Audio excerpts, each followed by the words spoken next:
everybody, Chelsea here from Sew Simple Home. Today's project is a really great gift idea for birthdays, for holidays, teacher gift, Mother's Day. It's really useful and it's really cute. So this is our really fun and simple chapstick holder. So it has a little tab at the top so you can put a key ring on it and put it on a keychain.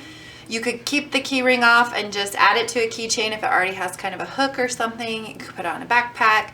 I've seen them put on lanyards, and we have a lanyard pattern that I'll put in the description that you can use. But it's a great gift, really fast. It's a great scrap buster project as well.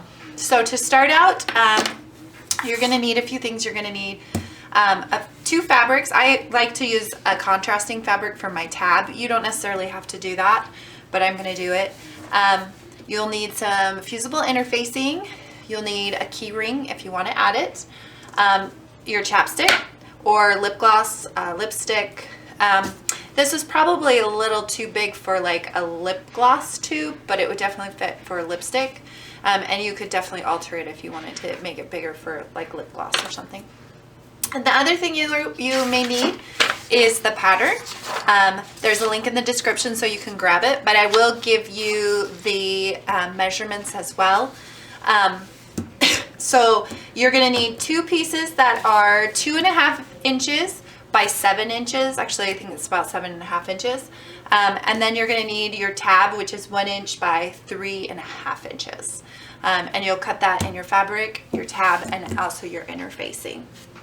So the first thing I'm going to do is I'm going to add my interfacing to my pieces. So when you're using interfacing, you want to actually have your interfacing slightly smaller than your fabric.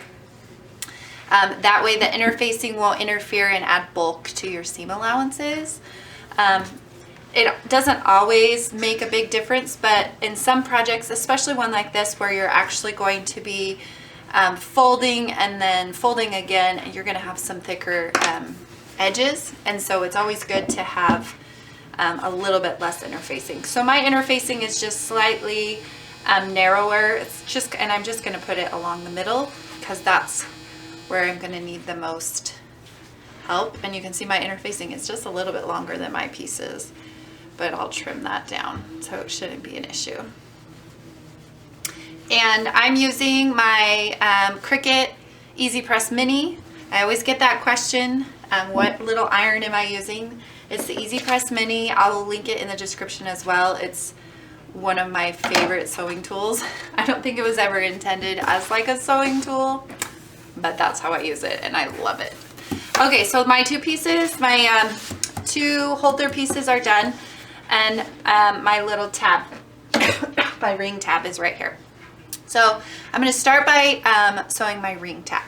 So to do that, I'm just going to fold in the long side of my ring tab and press it, folding about 1/4 inch, and do the same thing on the other side, just about 1/4 inch.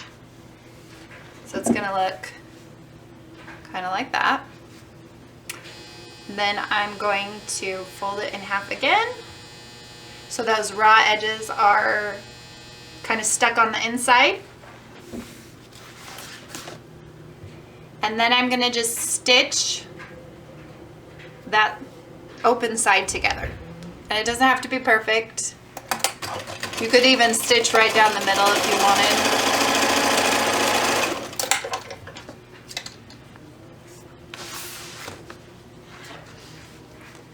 Then I'm just going to press it. And there's my little tab.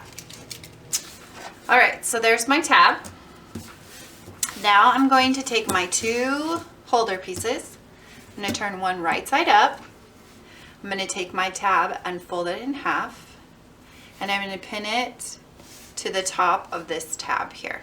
Now if you wanted to, you could stitch it in place, but I'm just going to pin it this time. But before I pin it, just to ease my pins so I don't have so many, I'm actually going to place my other holder piece with right sides together over the top. See how I did that? Now I'll pin that tab in place, that ring tab in place. Okay? And then I'm going to pin around the rest of it, but I'm going to leave an opening on the side here. So I always mark my openings with double pins. And that helps me know where I need to start and where I need to finish when I'm sewing. Put one more pin on this side. Okay, so I'll start here, stitch all the way around and end here. That's how I'm going to sew it. So this will be my opening. So I'm going to put it in my machine. I'm going to stitch at 1/4 inch seam allowance. I'm going to back stitch at the beginning and then when I get to the end. And when I get to my corners, I put my needle down and I turn. And I'm just stitching all the way around. When I get to the top, I'm going to be really careful. I pull my pin out and then stitch right over the top of my ring tab. And I shouldn't have any issues with that. Just be brave and do it. You know, sometimes when you get to something that's a little bit bulky, it makes you nervous, like your needle's not going to go over it, but it will, I promise. Okay, so that's what it looks like so far. I'm going to take my scissors and I'm going to trim my corners just to get rid of some of the bulk, especially since we're going to be turning it right side out and then we're going to be folding it again. And you'll see that here in a second. All right, so I trimmed my corners. Now I'm going to take and turn it right side out through that hole that I left at the beginning. And then to get my corners nice and crisp, I'm going to take, this is a paintbrush, obviously. You could use a pen, you could use a wooden dowel. Sometimes I even use the cap of my seam ripper. But I'm just going to put it up in my corners and just kind of push those corners out. And then I like to kind of go along my seam to kind of just push my seam out. But that's just a personal preference. You don't have to do that. Okay, so there it is so far. Now I'm going to take my little easy press here and I'm going to iron. And I'm going to iron so that that opening, the raw edges are on the inside. And I'm going to iron so that all of my seams lay nice and flat. Okay, and just trim this thread here. Okay, so that's what it looks like so far. Excuse me. Okay, now I'm going to take it and I'm going to fold it up and I'm going to leave about 1/2 inch to 3/4 inch at the top. So you can kind of see that. So this is going to be my opening. So my chapstick's going to fit right inside there. So I'm just going to put a pin on this side and a pin on this side just so they don't move. And then I'm going to start in this corner and I'm going to stitch all the way around. Okay, so I'm just doing a box and I'm going to stitch really close to the edge. So I guess you could say it would be kind of like 1/8 inch seam allowance, but you're just sewing along the edge to make sure your holder stays together. If you stitch too far in, what will happen is your chapstick won't fit inside. And I'll show you here in a second.